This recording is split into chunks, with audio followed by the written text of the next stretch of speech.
Welcome to the High Performance Hockey Podcast. Today we're joined by Assistant Strength and Conditioning Coach for the Edmonton Oilers, Joel Jackson.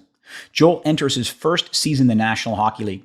He spent 9 years as a strength and conditioning coach for the University of Alberta, Golden Bears, and Pandas. He completed his master's degree from the University of Alberta in 2015. Prior to working there, he spent 5 years competing with the Augustana Vikings men's hockey program, earning his bachelor's in kinesiology in 2011.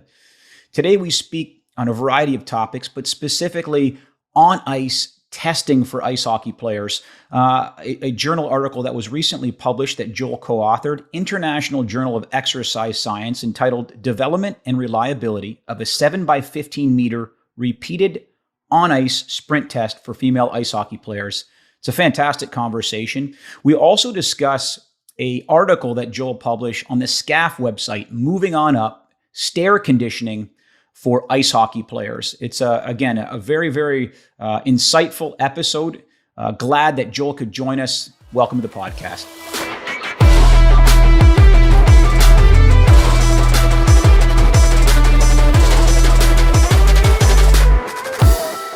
Welcome to the podcast, Joel. Thanks so much for joining us, my friend. Well, thank you for having me on, Anthony. It's an honor. Yeah, well, big fan of yours and a lot of what you've done in the game of ice hockey, testing the materials you put out. First and foremost, I want to congratulate you on your relatively new appointment with the Oilers. No, thanks, buddy. Yeah, it's a dream come true, right? It's where I kind of always wanted to get to. So, the stars really aligned for me in the summer of 2021. I got the gig, so yeah, I'm really enjoying it so far. It's quite a bit different in terms of what I was doing at the university, just in terms of schedule and everything like that. But it's been awesome. Yeah, speaking of that, just to hit on a couple things, could you do a little bit of comparing and contrasting? Obviously, 9 years, University of Alberta, you spent a large time with men's and women's hockey, correct?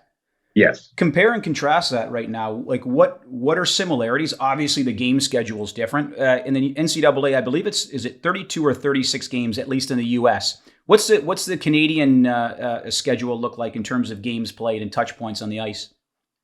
Oh man, it's kind of been, there's been the last few years have been such a mess with the COVID, right? I almost forget, but I think a typical season was it was 28 to 30 games is what your regular season would be. And then depending on how far the teams went, I was definitely lucky enough to work with quite a few competitive teams when I was there. So more often than not, the teams, the Pandas and the Golden Bears, would compete in the national championship. So you're probably tacking on, up to another 12 games in the playoffs onto that.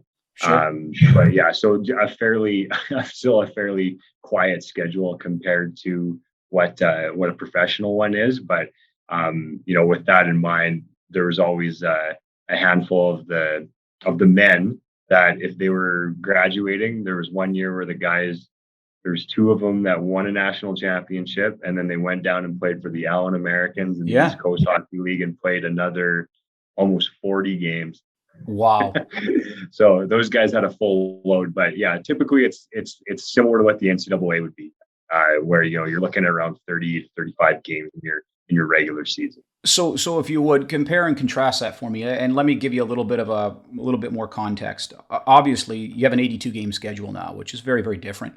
Is there, from your opinion, this idea of development versus management? Development meaning, obviously, if you can get away with a 28 game schedule, you can work more foundational strength. You can work more in the weight room. Versus management, hey, we got to keep guys healthy.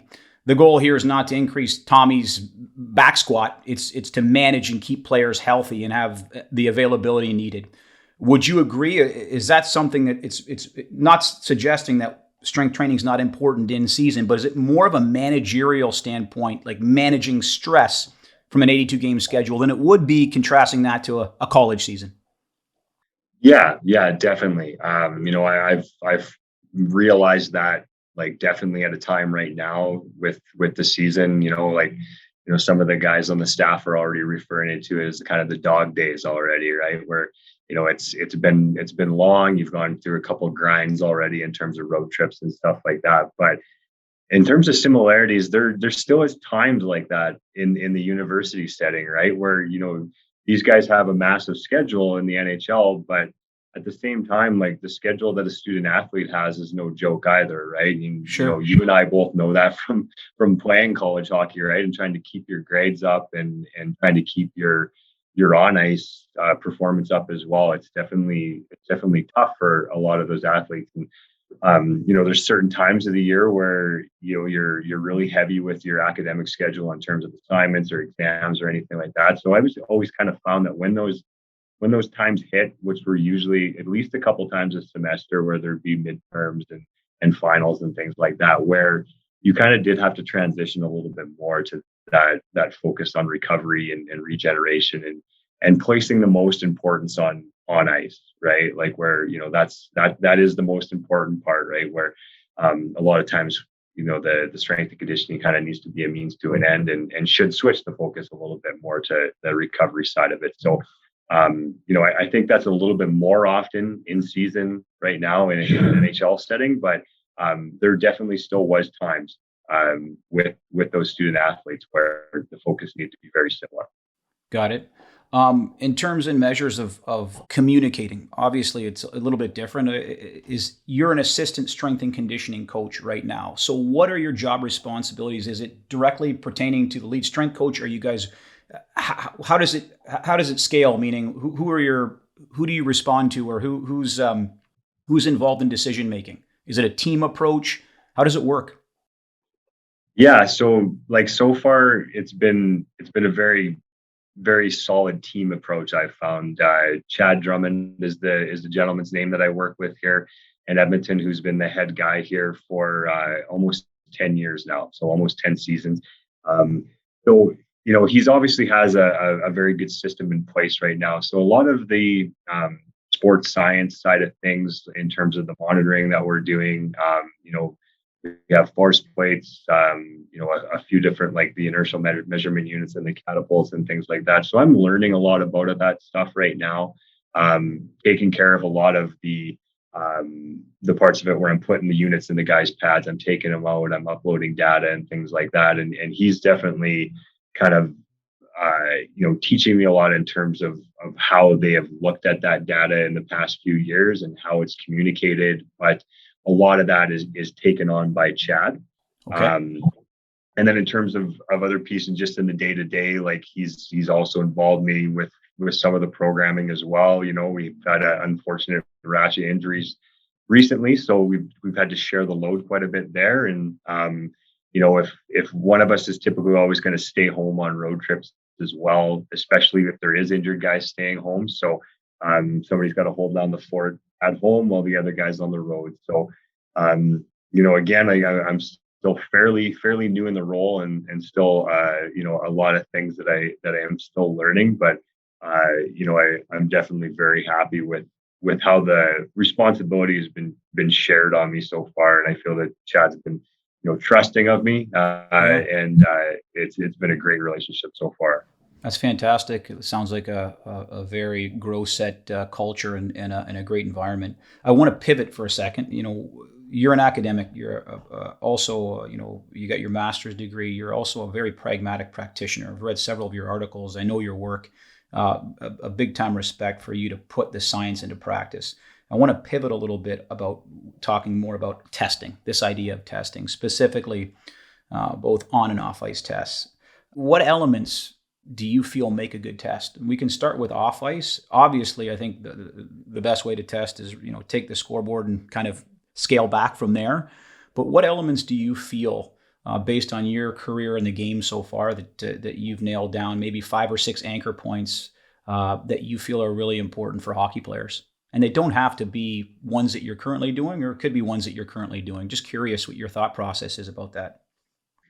Yeah, so I think with that, Anthony, and it is all so situational dependent, right? Sure. And like I was thinking a little bit about this, and and just the different situations that I've found myself in terms of testing, right? So you're always limited by a number of different things in your situation, like cost, space requirements, number of athletes that you're dealing with, number of testers that you're going to need to work your testing day, time availability, eases of administration, things like that. So, when I've actually helped out with the Edmonton Oilers fitness testing since 2011. So there was a period of time when the university was actually contracted to do a lot of it. And since the last like 3 or 4 years, they've kind of gotten away from that a little bit, but I've still been able to come in and help chat out with all the testings.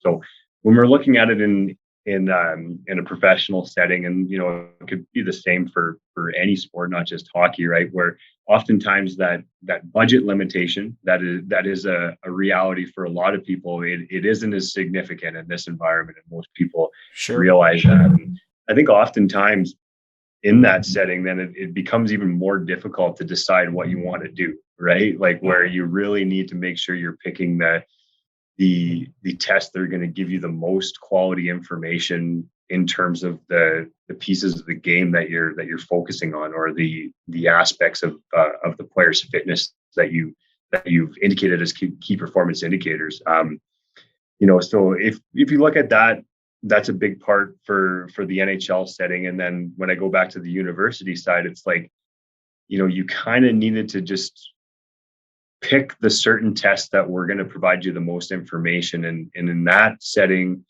I was responsible there for some of like being involved with the testing for all the different sports teams that were there. We had 500 plus varsity athletes across 12 different sports, I believe. So basically there, what we did is just try to pick a battery of tests that were going to provide us with the most information just about the athlete's general fitness.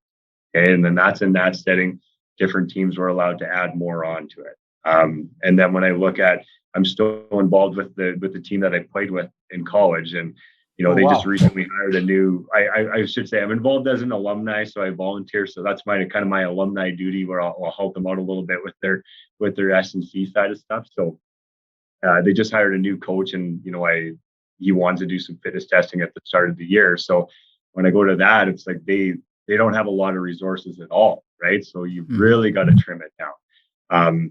But I just think with a lot of the stuff, kind of like what I mentioned, it's like, what are you placing your what are you placing the most importance on? And then the first and foremost, the next thing that you need to ask yourself is, what can I do that is going to consistently provide me solid information? So is the test reliable? And is it going to give you a robust evaluation of the quality that it's intended to measure, right? So is it valid? So is the test reliable and valid? Then that's a great start, right? So, and then I guess there's so many different aspects of it, but I often find that many people will almost overdo it, right? So it's like you can go way too far on the other side too, and collect so much information, and you start to drown in it, right? And you're never really going to end up using a lot of it. I know one of the things that I've learned over the last few years is with aerobic fitness testing for hockey players, right? And it's a little bit of a, I don't know if I'd say it a controversial topic. It is a controversial topic for some, for sure. And I've always been fascinated with aerobic fitness measurement and like VO2 maxes. Like I've seen a ton of VO2 max tests through my universities and days, and I've done a ton of them, and I always find it very, very interesting, right? And I don't think there's any argument that the VO2 is a gold standard when it comes to your aerobic fitness evaluation, right? But at the same time, even in the pro setting, they would do them with the Oilers before, and a lot of other NHL teams would do them. And it is going to give you some great information, if you're testing your players in terms of what their VO2s are.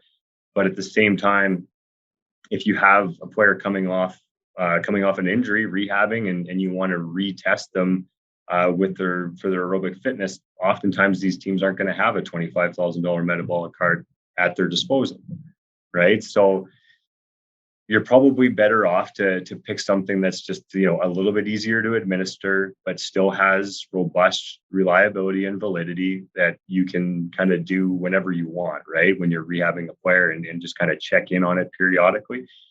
And the other thing with that too is like you have to realize that, you don't need a team full of guys that have 70 VO2 maxes, right? Chances are, that's not going to be a very good hockey team, right? Like, you need to have guys that are, a little bit more focused on the power aspect of it, and that type of thing. And I've seen a lot of players go a little bit too far with the aerobic element, where they just place too much importance on it, and what ends up happening is you overfill that bucket, and it starts taking away from some of those other qualities that you need to have as be an effective player. So, lower body power being one of the big ones. But yeah, I know I'm rambling on a little bit there with that one, but I think just, like take home point for me, or like the biggest thing is like, you need to have a valid and reliable test or battery of tests, whatever your situation is, right?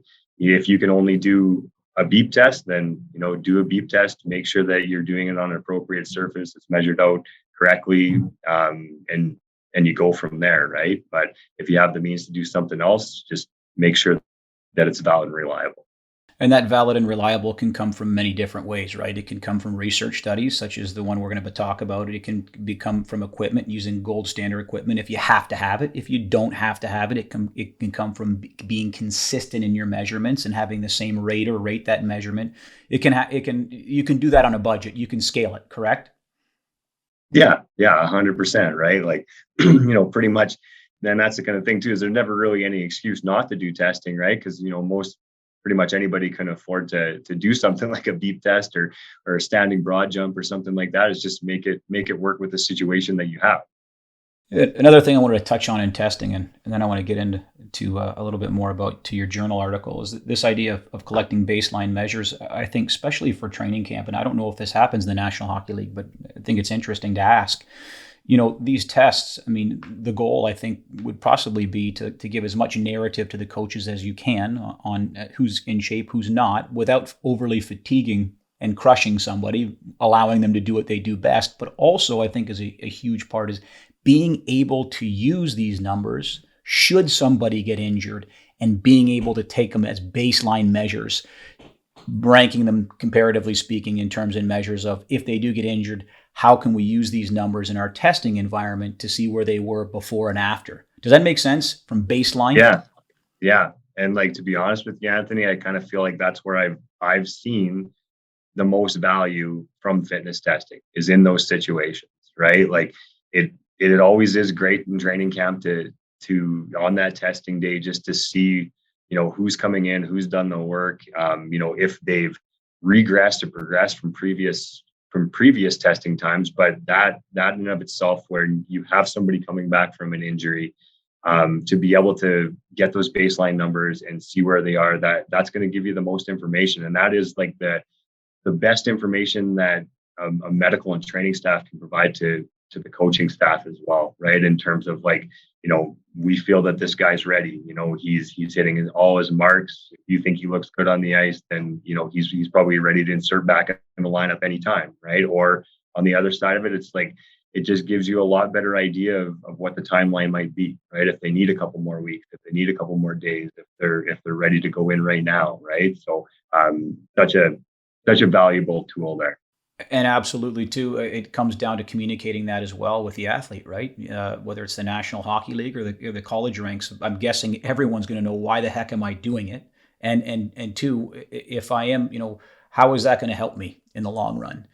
Is that communication process, have you found that different from the NCAA? Excuse me, not NCAA. That would be, is it CIAU? Sorry. The Canadian University. Am I right? Shit, excuse my French. I say NCAA, but I know the Canadian university system. Is that different? I know athletes are athletes. We train people. We coach people. But is that communication conduit? I'm guessing at that highest level, it's why a lot in terms and measures of testing. Yeah, no, 100%, and that's again, like it's been like a good learning experience for me here, is when I was at the university, I had a lot of different athletes, right? I had up to 130 athletes depending on the time of the year that I was working with. And now here you're really ingrained in the team, and you spend I spend a lot more time, I find, like really having those conversations with guys, and they're asking like great questions. And another thing that Dad and I have talked about quite a bit, and that I realize more in this setting too, is like when you're evaluating these guys when they're coming back from an injury, one of the best things, or that information it can give you from a testing standpoint, is there a good chance that this player is going to be able to perform at the same level he was prior to injury, right? And that's like one of the biggest things. It's like you oftentimes are only thinking about, okay, I don't want an athlete to get back into competition and re-injure themselves. But at the same time, like, you want to make sure that physically they're ready and able to perform. You don't want them to step in and underperform either, right? Which is something that, from a psychological standpoint, could not be good for them either, right? So a number of different things to consider there. And absolutely, when you're coming back, I'd imagine there's an internal load component, an external load component. There's a weight room component, and then obviously from a performance staff, I say you guys, the performance staff assumes the questions that need to be quote unquote passed before that athlete is returned to the ice from a testing standpoint. Does that sound accurate when you are doing testing? Yeah, for sure. And then that acute to chronic work to rest is a big one to look at too, right? Where you obviously don't want that to peak up too high right off the bat when they do get back into activity, right? And that taking that kind of gradual process to get them up to a training load that they need to be used to when they step back into the normal day to day is a big one. But yeah, definitely a lot of different elements to consider. And again, in this environment, there's more access to different tools than I've ever had before, right? So I definitely had to increase the size of the toolbox like significantly from what I had at the university. So. Sure. I want to pivot again here. I tell you, well, I say pivot. We're still going to be honing on ice testing, but I say academic, master's degree, International Journal of Exercise Science, development and reliability of a 7x15 meter repeated on-ice sprint test for female ice hockey players. Recently published, correct? 2021? Yes, sir. Yeah. That one was, yeah. That's a painful process, my friend. That's the publishing process. Yeah, you know that all too well now too, right? But and like I can't speak to it too much because my friend and colleague there, Dr. Gordon Bell, who's on that paper, he's been the driving force behind pretty much every single publication I have my name on. Yep. He was my supervisor when I did my master's degree, and I've stayed close with him since I finished. I was actually his very last graduate student before he retired. So he's now my fishing buddy. So yeah, he definitely takes care of all that side of it in terms of, he's just sending me emails, and I'm reading through the different drafts, but he's the one that has to deal with all that part of it. So God bless him. Well, I had the opportunity to read through it. Great article. I just wanted to touch base and ask a little bit more in terms and measures of the actual article itself. So could you describe to us the methods and how this test works before we get to the findings and the results? Yeah, for sure. So, and I guess this was some research where we actually, the data collection of it happened quite some time ago when I was actually in my master's degree, and Gordon had considered trying to publish the research for a while, and it was actually I started using the test myself just as an on-ice repeated sprintability or anaerobic capacity test, whatever you'd want to refer to it as, but it was kind of born out of frustration from the riot test. If you've seen that one before. Could you explain to that test to the listener, please? This is the old test you were born out of frustration, called the riot test. Could you explain that? Yeah. So the riot test, it stands for, if I remember this correctly, so there's a repeated high intensity endurance test. And with this one, I can't remember what the exact distance is, but it's more or less a full down and back on the ice. So almost goal line to goal line, just a little bit shorter than that. and it's 6 efforts, leaving every 30 seconds. So what it was meant to be was like, again, a repeated sprint test, but what we ended up finding with that one was it was just brutal, like a brutal test for the athlete to do. And no matter what, how you explained it to him, there was always some subconscious pacing that would happen, right? Where you lay that in front of them and you tell the player that it's like, okay, I need 100% effort on every single one of these, right?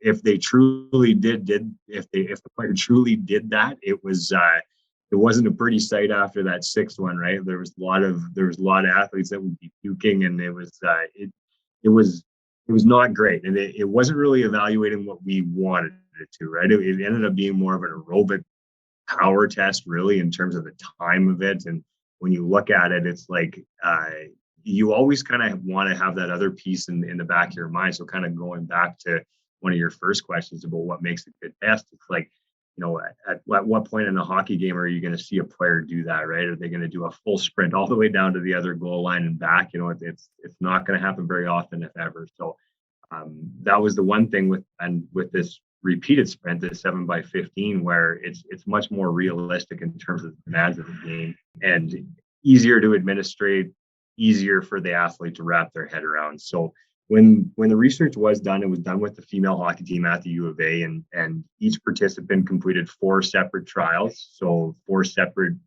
trials of the 7x50 meter test. The first 2 were done in the same day, separated by about half an hour of rest. And then the 3rd and 4th were done about a week later in the kind of similar fashion, similar time of day. The test itself, so if you're, for the listeners, right, like a 15-meter distance, it's almost exactly blue line to blue line. It's just a little bit further than blue line to blue line. So your typical neutral zone. And what happens is they're just repeating a 15-meter sprint every 15 seconds. Okay, so it's like if the test starts at 0 seconds, they sprint 15, they coast back to the start line, they do in the next one at 15 seconds, the next one at 30, the next one at 45, and so on. So the test total time is 105 seconds long. And that's the idea, is that every rep is taken at an all-out effort. We always have to encourage the athletes to make sure that they do go all the way through that second timing gate to make sure they don't start coasting prior to. And then, there's a number of different variables that we look at on it. What the fastest sprint is, like out of all 7, is typically one that gives you good information. What the mean is, okay, so the mean sprint time off of it, and then probably the most telling one is the total time. So the total time of all 7 sprints, what that adds up to. And that was another thing where Gordon and I went back and forth a little bit on when the article was being written. And there was 2 review articles put out, and I can't remember the dates on these ones, but the author's last name is Gerard, and it's a 2-part review article around repeated sprintability. The first one is kind of more focused on the physiology, like behind that quality, and then the second part of the article is different ways to evaluate it, and that was the one thing that came up in that article, was the total time in a field-based test, or even if you're doing a repeated sprinting test on a cycle ergometer, looking at like total power output, is usually the most indicative of performance for a repeated sprint test across everything that they looked at. And like fatigue index is often something that comes to mind when you think about something like a wind gate or anything like that, and definitely looked at fatigue index on this repeated sprint test on the ice as well. And again, it just ended up being like the shorter distance, and it's not like long enough with the rest periods to produce a really significant amount of fatigue. So those fatigue indexes for across the board were all pretty high, right? Like that with the way it was calculated, the higher number, the better. I know sometimes it's the other way around, but either way, the total time ended up being probably the most telling variable that comes off of that. And it was a highly reliable test based on your error rate as well, typical error and coefficient of variation. One thing I love about the test, Number one, it's on the ice, which I think is fantastic. I know I poke fun at it, but I mean, it's so important. I always say, and we don't have the liberty in the private sector to train on the ice or to test on the ice, but I always say, I always use the analogy: the Lance Armstrong. You might have the best VO2 in the world, but he finished 788th in the Boston Marathon. Why? He didn't train to run. And the peripheral adaptations are very different. So you get a lot of great information. Number two, it doesn't crush the athlete. I've watched video of the test actually in action and watch you perform it. And I think you can get a lot of information, because if you look at what a hockey shift is, it's not 40 seconds of what to the wall. It's 3-4 seconds of pop followed by a lot of coasting. 3-4 seconds of pop followed by a lot of coasting. So you can get a great narrative to the coaches. And I think it's a fantastic test. Is that something that you used to use at University of Alberta? Or is that something that you continue to use? Yeah, so oftentimes, and again, like, so I have my company called Competitive Thread that I'm a part owner of, and that's one of the things that we offer through that company is on ice testing. So I always have a little bit of a biased opinion with that, where I have a company where we are doing it, but anytime we do have a team that is looking at doing some sort of conditioning test on the ice, that's what we're pushing them towards. Yeah, and again, like that, I know the one thing I was thinking about too in preparation, Anthony, was there's a lot of different. I shouldn't say a lot, but there's a few different options for aerobic tests on the ice too, right? Like more like on ice versions of the beep test. And I've always been under the opinion that that's something that's better measured off the ice, because you're literally just looking, or in my opinion, you're literally more just looking to evaluate that energy system and making sure that it's good enough, right? And there's easier, safer ways to do that. Whereas that repeated sprint ability is something that is just so important for a hockey player, as we know, right? And as you mentioned it, that testing of itself is very similar to what the demands of a shift are like. So that's kind of what we push it towards. Yeah, we would always do it with the university athletes, with the university teams. I got the coaching staffs on board there, and the one nice thing with some of the gear that we have is we can test it efficiently too. So when we did do this research, back in it would have been 2011, 2012 when we were collecting the data. It was just one set of browers on the ice in the middle, and we just had to do one athlete at a time, right? And if that's not the end of the world either, it just takes a little bit more fancy scheduling with the players in terms of the ice session, right? You're not going to have everybody come out at the same time, but with some of the gear that we do have, we have the ability to set up like 5 lanes of the test at once, so we can have 5 go at the same time. Again, the test is done fairly quickly in about 105 seconds, and then you can push through the rest of the team that way, right? So that's one thing too.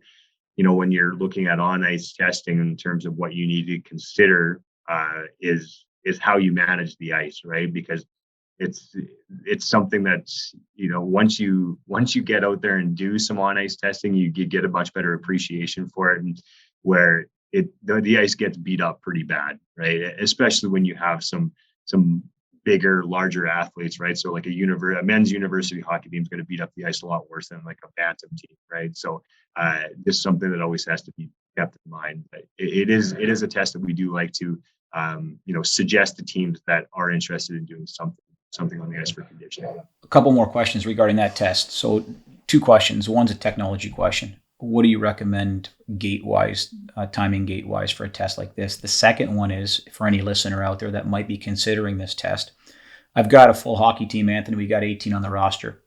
Can I get that test done? Give me an idea after a warm-up. Can I get a full team through that in an hour? Based on your experience running that test, how long does it take? I know it's 105 seconds. It depends, obviously, on timing gates. What would your ideal situation and setup be for a team like that, 18 on a roster? So with that one, when we would do like an on ice testing battery with the university teams, it would be that's what the day would be, right? It would be like training camp time, where there was one day where we do on ice testing, which would be the first day of their testing. And then the next day would be off ice. So in that situation, they would kind of go through a full battery where we do,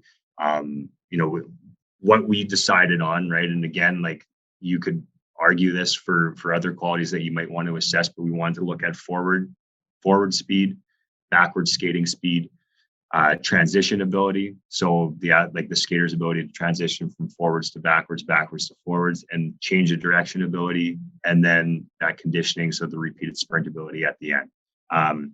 And all those tests, so separated by 5 different assessments, you could get 10 to 15 players through within 45 minutes. Right. So again, that has a lot to do with the efficiency of the system that you do use.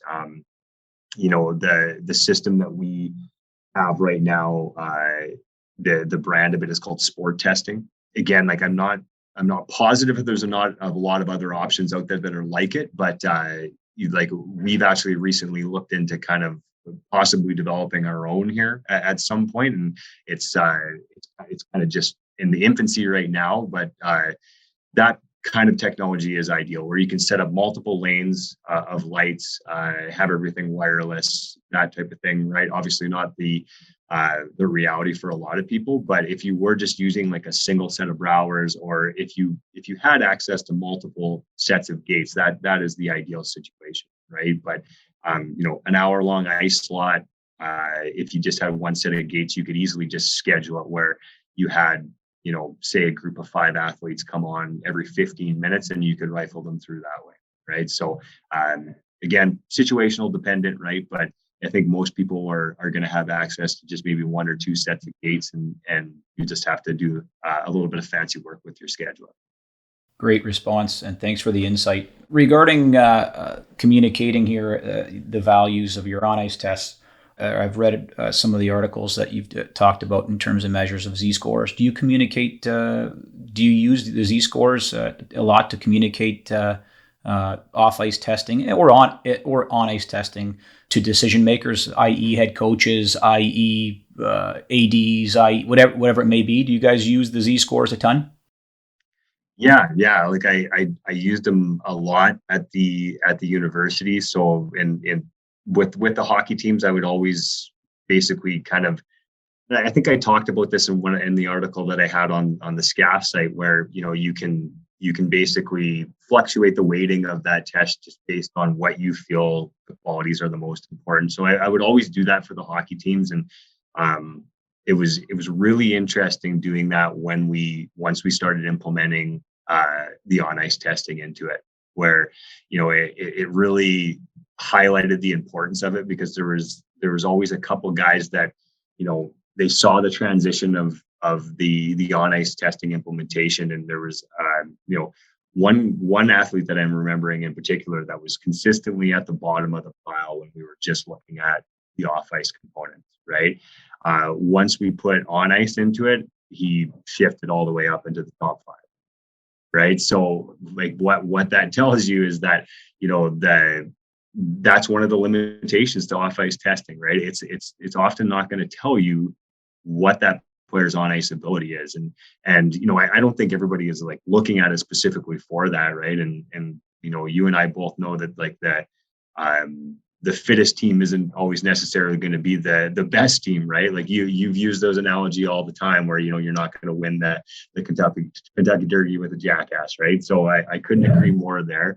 But that was really eye-opening, right? That you put that into the equation, and it's tough to argue that the on ice pieces aren't the most important, right? If you're weighting testing scores. So it's always really good to look at that. And then also like what we would do, and I mentioned how we would do the fitness testing for all the different sports. We would typically have like a fittest overall athlete at the University of Alberta, and there you would just Z-score it across the board, where we had 10 different measures that came off the test that we were doing, and we just weighted each one of them equally. So it's like if you can perform consistently well across the board, you were up near the top. So and with that one, there wasn't a lot of hockey players in there. I'll be honest with you, it was more some of the football, track and field would often kind of land up in the top there, and then we also used it this year with at the NHL camp. Looked at a couple different ways of weighting it, and it was just really interesting to take a look at it from that standpoint. And they have a little award year that they give to the fittest overall guy every year. So yeah, the Z scores are still alive and well. That's awesome. I had an opportunity to talk on the podcast a few days ago with Dan Pfaff, and he said, I'm not overly impressed with fancy statistics. He said, I just like mean, median, and mode for my central tendency. I like standard deviation for my spread, and I like to use Z or Z scores a ton. For the listeners, a Z score would be your outcome score on a test minus the group mean divided by the standard deviation of the group. It gives you a raw unit of where you fit relative to the mean. So you can rank those in hierarchical to see where you're at. And we'll link the article in the SCAPH site that Joel wrote. It's a fantastic article. He gives you a tutorial as well. You can rank and weight those, and it's a fantastic article. Speaking of the SCAPH site, I want to reference another article that you wrote that I thought was fantastic. Stair Conditioning for Hockey Players. We will link that article as well. I recommend all the listeners to read that. I think it's a fantastic educational article, and you can certainly tangibly use it immediately in your training arsenal, depending on what time of year it is. Could you briefly explain the impetus for writing that article?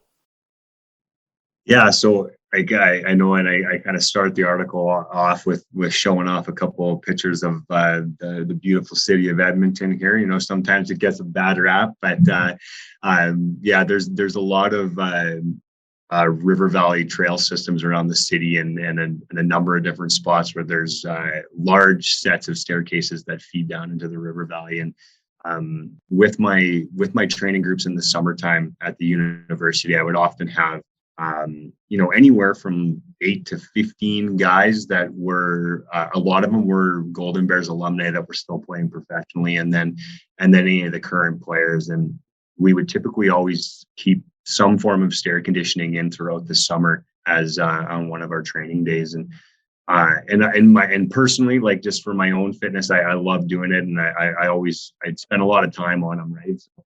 And I honestly can't remember what made me start thinking about it, but when you go there, and like, oftentimes if I'm getting guys to do like just sprints on there, I'm like, okay, we're going to go 3 at a time with the steps here. If we're just maybe doing more of an aerobic emphasis, or maybe walking 2 at a time, or jogging 1 at a time. And it was easy to see where, like, even though you're sprinting on the stairs, taking 3 at a time, your ground contact times are being longer, or getting longer than what they would be at 1 at a time. And it ended up just one of the unique things about skating, as you know, is with those ground contact times where they're the opposite of running, where when you start accelerating, they're shorter. And then as you reach your max speed, they get longer and longer. And there's a way that you can mirror that on the stairs. And I started playing around with it a little bit, where I'd, do these transitional sprints where the athlete would have to start running 1 at a time, and then transition to 2 at a time, and then to 3 on the same flight of stairs. And it was a interesting concept. I ended up bringing like a just jump mat out there, probably not the most robust piece of research that out there, but it was something I couldn't lug a force plate onto the steps. So and then plus in some of those pictures you can see it was winter time too, so I needed something that was a little more durable. But yeah, it was interesting to look at, where I actually got some ground contact times off the just jump mat, and put some numbers behind how the ground contact times are actually changing in those transition from 1 to 2 to 3. And for the most part, a lot of the stairs around the city that I do use most frequently have a similar pitch, where 3 steps at a time is more than doable for most athletes. But there is a handful of ones in the city as well that if the steeper the steps, it's going to be a lot harder to take 2 or 3 at a time. But yeah, just something that really kind of piqued my interest, and that article was a work in progress for a while. And I have to give my dad his due, as my dad was the one that came up with the title, so he's kind of the writer in the family, and I always send my stuff to him to proofread, and if I can't think of a snappy title, he's usually the guy that can come up with it. So he was the one that came up with Movin On Up. So, well, your dad should be proud. I think it was a fantastic article. I want to reference a couple things. First of all, genius idea. It shows to me just like what I talked about before, we can all do is taking science into practice. Yeah, it might not be your gold standard, just jump that, but you did that on steps and you measured ground contact time. I think it's genius.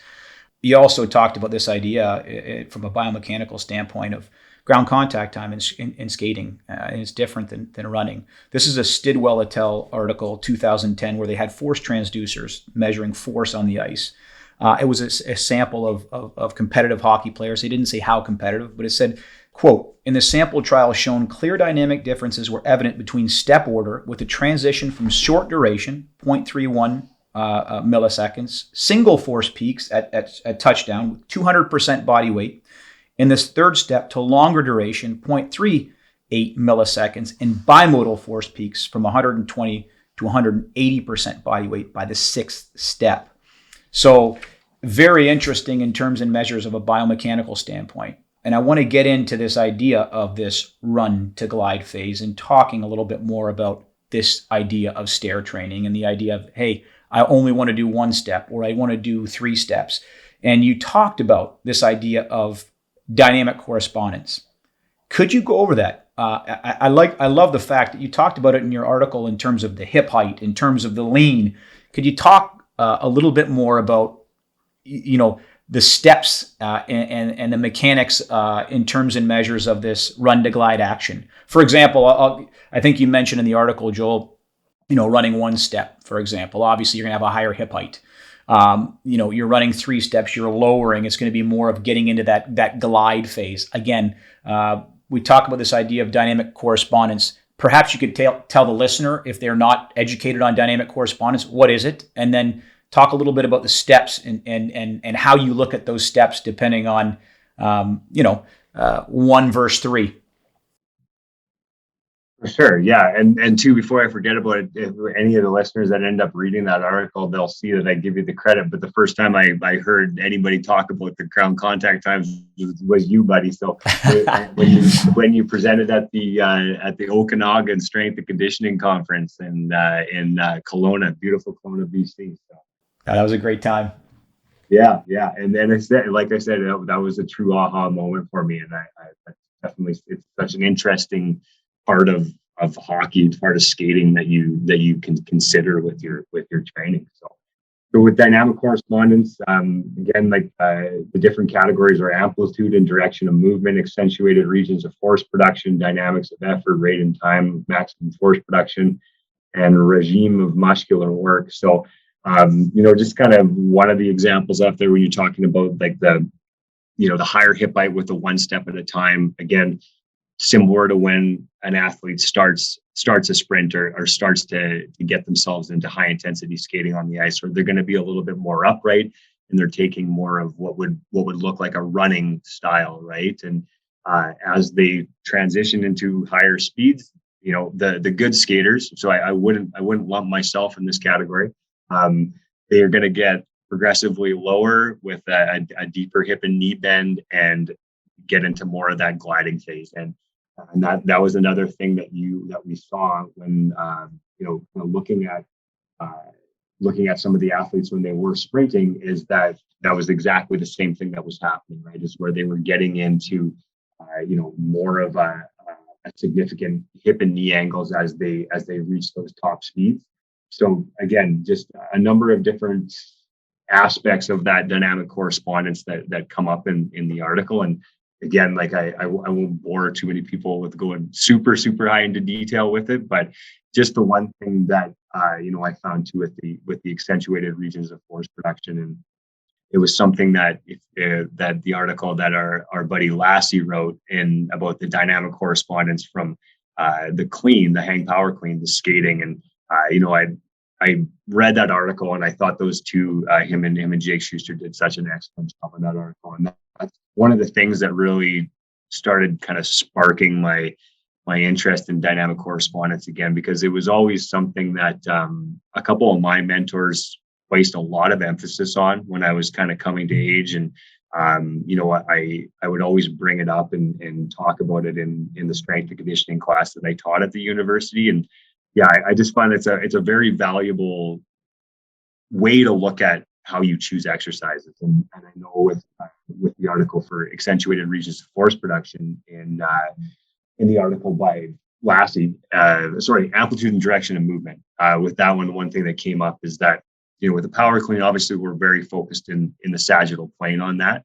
And there isn't a lot of things that we do in the weight room that will kind of combine that sagittal plus the frontal plane movement that we see with skating. And that's something that you can do on the stairs, right? You can put a little bit more of a lateral emphasis onto your sprinting, where you can kind of drive out from side to side. And they're very versatile when you really kind of like consider all the different things that you can do on them, and how you can make certain things similar to your skating on the ice. Yeah, I'll make sure we reference that article. It's a fantastic article. And like I said, I think the brilliance was actually taking science and putting it into practice and taking and measuring the ground contact times. I think it's a really valuable tool. Piggybacking on that, how would you periodize your stair work? Is that something that you would consider doing in doses in season? Obviously, depending on schedule, perhaps, professional versus university, but would you periodize that during the summer? And if so, how would you periodize that? Yeah, and this was one of the things that I wanted to mention too. And like I know that you've talked about it quite a bit, Anthony, as well, is that over the years you've placed more importance on guys being on the ice in the summer and in the off season. And I couldn't agree more there. And like the more I've come to realize is that, the more kind of speed and agility work that we can get done on the ice with these guys is the better, right? So I think that first and foremost, how you use these stairs and how specific you get with them is really going to depend on how much ice an athlete has available. And I talk about this a little bit in the articles. Most like typical for athletes where they're going to start getting on the ice more and more towards the end of the off season. And with the university guys, it was no different than that, right? Where early on, right, their off season is going to start in, typically February, March is where the regular season will end. So, mid-March would be the earliest I would have started an off season with some of these guys. So that was when, after I would typically try to hit, on influence from you, like a tissue remodeling stage. And after that, I would, try to transition into some more specific work around skating where they weren't on the ice as much. And that time I feel is probably one of the perfect times to get on the stairs and use some of this stuff in your training. And then in that tissue remodeling phase, in that first phase of the summer where you're kind of trying to get them out of those movement patterns, I liked getting on the stairs then as well and using it as more of an aerobic stimulus, right? And doing some, aerobic capacity again, kind of a little bit of a hot button issue or like a controversial one, but I find some value in that where the last phase that I would have worked with some of these university athletes before transitioning to this role where I had them 2 days a week where we were doing, 30 to 40 minutes on the stairs, either just jogging one step at a time, walking to just kind of a lower intensity, getting them out of those patterns that they're used to being in skating. But either way, like I said, trying to pair it with times when they're not on the ice as much. In season, I still think there is a place for it. And our buddy that mentioned us on Twitter there, I believe it is Nate, right? The guy, somebody mentioned us on Twitter. I think he mentioned both of us anyways. Maybe it was just me, but he was pulling influence from your Gain Go Grow and then my stair running, and he was showing a complex that he had his RIT men's hockey athletes doing where he was pairing stair sprinting within his strength training complex. So, wow, I didn't see that. Yeah. Okay. Well, I'll make sure that I mention you and after we get off the call. But and I feel like an asshole for forgetting the guy's name right now too. But either way, like that, I found that was such a creative way to do it. Where obviously, if you have the means, if you have a set of stairs that's like within the vicinity of where you're training with weights, like it's super interesting to play around with it a little bit that way and throw a stair sprint in as part of a complex instead of a dump, something like that, right? Where if you have the ability, I think there's a lot of interesting things you could do with it. Where that was one thing, like where, if I had these guys, I'm taking them outside.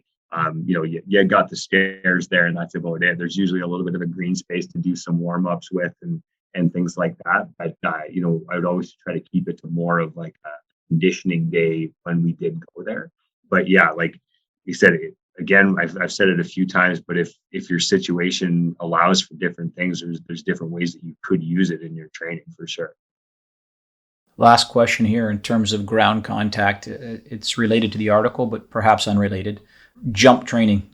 I know that, now I'm not calling this plyometric training, jump training in general, based on the specifics of the sport. Has that changed your programming at all? Or is it one of those deals where, you're essentially transitioning from, more longer duration, higher impulse jumping to more stretch shortening cycle throughout the summer?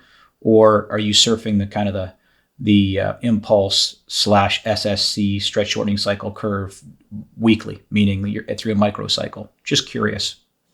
Yeah, I would say for my choices on that was definitely influenced by you, and your what you talk about in Gain Go Grow, where definitely hitting on all the different aspects there. I think and I mentioned this in the article where I kind of fight a little bit with I definitely don't get athletes into, those true plyometrics. I don't get hockey athletes into those true plyometrics, where I remember earlier on in my career at the university, where that was something that I worked to get athletes to by the end of the summer, was doing, things like depth jumps and that type of stuff, where,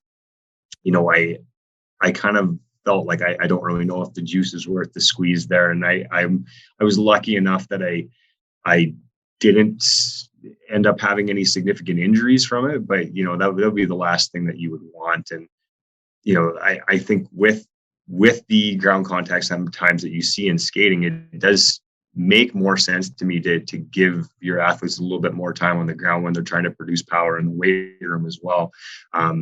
But then there's the other side of the coin where it's like, hey, if I can make these guys produce power as fast as possible, then will that transition to them producing power faster on the ice too? So, there's a couple different ways you can look at it for sure, but I do like to take that well-rounded approach with the jumping for sure. And a lot of the things on the stair sprinting too, it's you're more or less using those as plyometrics really when you think about what the muscle's actually doing on some of those sprints. And I've actually played around with it as well, where we're doing some jumps on stairs. Like I've seen a lot of people use that before as well, right? Where you're doing more kind of like squat style jumps up certain lengths of stairs as part of your routine and things like that. And again, I have a weight vest that I played around with a little bit well. So definitely experimented with a few things there. But yeah, in terms of the plyometrics and the jump type of training, I like to take a well-rounded approach. And before I forget about you, I just made sure I double check. So Nate Van Coenberg, he's out of RIT. Yeah, I know Nate. He's a great guy. Yeah. He's a smart guy. He posts a lot of stuff, man. He coaches, that's for sure. That's great. Yeah. So he definitely just super, super creative, where you're doing like a heavy skater squat paired with kind of like a more lateral emphasis stair sprint, and then a 3 stair at a time sprint, and then a 15-yard sprint. So, kind of an interesting complex for sure. And, I told him on Twitter that I was like, I might have to steal that idea. I love it. I love it. Our guest today has been Joel Jackson. Joel, thanks so much for joining us. Thank you, sir.